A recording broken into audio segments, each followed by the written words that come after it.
రాష్ట్రంలో కూటమి ప్రభుత్వం ఏర్పాటైన తర్వాత రైతులకు పెద్ద పీట వేస్తుందని అయితే చెప్పొచ్చు. ఇదే క్రమంలోనే అన్నదాత సుఖీభవ సెకండ్ విడతనైతే మాత్రం ఈరోజు రాష్ట్ర వ్యాప్తంగా ప్రారంభించిన పరిస్థితి కనిపిస్తున్నాయి. ఇదే క్రమంలో మరోవైపు పార్వతీపురం నియోజకవర్గానికి సంబంధించిన రైతులందరికీ కూడా ఈరోజు ఇదే కార్యక్రమాన్ని కూడా ఈ యొక్క స్థానికంగా ఉన్నటువంటి ఎమ్మెల్యే బోయినెల విజయ్ చంద్ర కూడా ఈ యొక్క కార్యక్రమాన్ని ప్రారంభించిన పరిస్థితి కనిపిస్తూ ఉన్నాయి. ఇదే క్రమంలో మనతో పాటు మాట్లాడడానికి అయితే ఉన్నారు.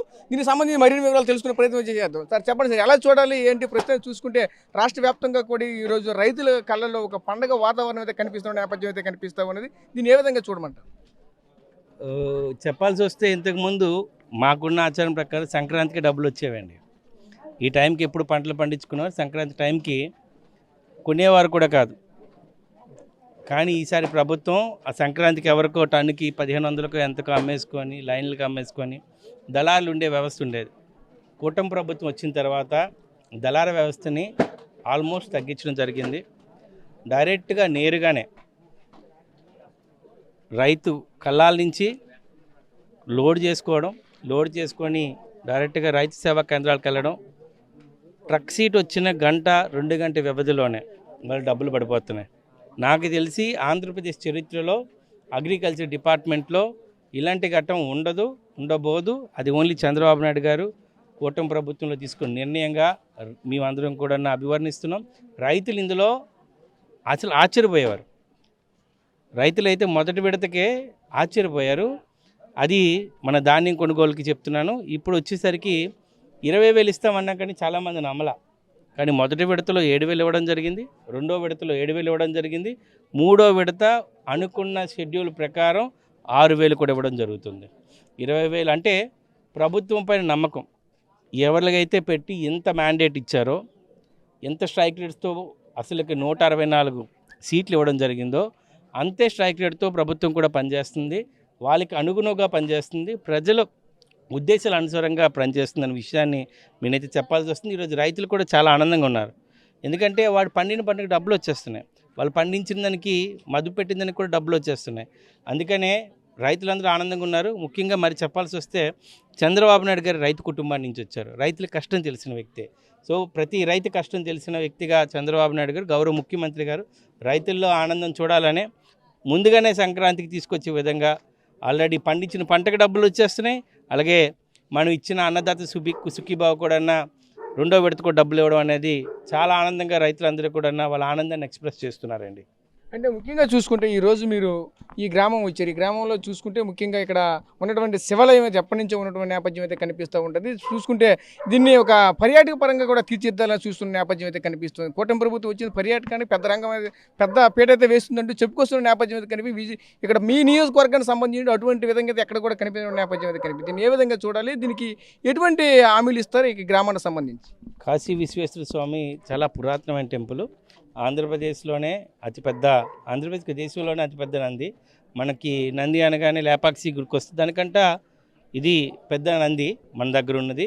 అంతేకాకుండా దీనికి ఒక చరిత్ర గల టెంపుల్. దీన్ని కూటమి ప్రభుత్వం మీరు చెప్పిన విధంగానే టూరిజాన్ని ఇండస్ట్రీలో పెట్టడం, దానికి మంచి ఇన్సెంటివ్స్ సబ్సిడీస్ ఇవ్వడం, ప్రైవేట్ వ్యక్తులు రావడం, అలాగే వీటితో పాటు ప్రజల్లో కూడా ఒక టెంపుల్ టూరిజం తీసుకురావాలని టూరిజం డివైడ్ చేయడం జరిగింది. ఒకటి లగ్జరీస్ డివైడ్గా చేసిన టూరిజం, రెండోది టెంపుల్ టూరిజం. ఏవైతే పురాతనమైన టెంపుల్ ఉన్నాయో, ఏదైతే విశిష్టత కలిగిన టెంపుల్ ఉన్నాయో అందులో భాగంగానే మనకి సింహాచలం కానీ, ఇక్కడ ఉన్న అడ్డాప్శిల విషయం కానీ, బల్జిపేటలో నారాయణపురంలో ఉన్న శివాలయం కానీ, వీటన్నిటికీ ఒక చరిత్ర గల టెంపుల్స్ ఇవన్నిటిని దీన్ని కూడా అందులోనే తీసుకోవడం జరిగింది. టూరిజం మినిస్టర్ గారికి కూడా సబ్మిట్ చేయడం జరిగింది. త్వరలో వాళ్ళకు డిపిఆర్ చేసుకుని టెంపుల్ టూరిజంలో మన పార్వతీపురం నుంచి అడ్డాప్శిల గ్రామంలో ఉన్న విశ్వేశ్వర స్వామి టెంపుల్ కూడా కన్సిడర్ చేయడం జరిగింది. అందులో భాగంగానే ఇక్కడి నుంచి ఒక 4-5 టెంపుల్స్కి కనెక్ట్ చేసుకొని ఒక ప్యాకేజీలో వెళ్తుంది. వివిధ రాష్ట్రాల నుంచి, వివిధ జిల్లాల నుంచి అడ్డాప్శిలు చూడడానికి విశిష్టంగా వస్తారనే విషయాన్ని తెలియజేస్తున్నానండి. అదేవిధంగా ముఖ్యంగా మనం కూడా మీరు అలాగే భాగస్వామి సదస్సుకి అయితే వెళ్ళారు. దీనికి సంబంధించి సిఐ సదస్సుకి అయితే వెళ్ళారు. దీనికి సంబంధించి నియోజకవర్గానికి సంబంధించి చూసుకుంటే ఎటువంటి పెట్టుబడులు తీసుకుని వచ్చారు? ఆల్రెడీ సదస్సు అయితే కంప్లీట్ అయిపోయింది. ఇప్పటికే కొన్ని లక్షల కోట్ల రూపాయలకు సంబంధించిన పెట్టుబడులు కూడా వచ్చాయని చెప్తున్న నేపథ్యం అయితే కనిపిస్తుంది. పర్టికులర్గా మీ నియోజకవర్గానికి సంబంధించి ఎటువంటి పెట్టుబడులు వచ్చాయండి? సో పర్టికులర్గా కాకుండా ఇప్పుడు మీకు తెలిసిందే ఉత్తరాంధ్ర ఎకనామిక్ జోన్ ఏదైతే కొత్తగా ఫామ్ చేయడం జరిగింది ఆంధ్రప్రదేశ్ ప్రభుత్వం, అందులో భాగంగా పార్వతీపురం జిల్లాని అగ్రికల్చరు, హార్టికల్చరు అలాగే ఆర్గానిక్ ఫార్మింగ్కి అత్యధిక ప్రాధాన్యత ఇచ్చే జిల్లాగా తయారు చేయడం జరిగింది. ఇక్కడ ఫుడ్ ప్రాసెసింగ్ యూనిట్స్ అలాగే అగ్రికల్చర్ ప్రాసెసింగ్ యూనిట్స్ని ప్రాధాన్యత ఇచ్చే విధంగా మొన్న దాదాపుగా 43 మంది ఫుడ్ ప్రాసెసింగ్ కోసం ఎంఓయూ చేసుకుంటే కొందరికి కొన్ని ప్లేసెస్లో కావాలని పెట్టుకున్నారు, కొందరు మేము ఇన్వెస్ట్ చేస్తామని పెట్టుకున్నారు. ఇందులో టీజీ భరత్ గారికి కూడా లోకేష్ గారికి కూడా మీరు రిక్వెస్ట్ చేయడం జరిగింది. ఎవరైతే పెట్టాలనుకుంటున్నారో ఇక్కడ ఉన్న అందుబాటులో ఉన్న రా మెటీరియల్ లైక్ హల్దీ మేము మాట్లాడడం జరిగింది, పక్కనున్న పాలకొండలో పైనాపిల్ గురించి మాట్లాడడం జరిగింది. అలాగే ఇప్పుడు మనకి పామాయిల్ ఎక్కువగా ఇక్కడ సాగు జరుగుతుంది కాబట్టి పామాయిల్ రిఫైనరీ యూనిట్కి ఏమైనా పెట్టడానికి ఎవరైతే ముందుకు వస్తున్నారో అన్నింటినీ కూడా పార్వతీపురంకి ఒక కార్యాచరణ చేయడం జరుగుతుంది. Okay sir, thank you.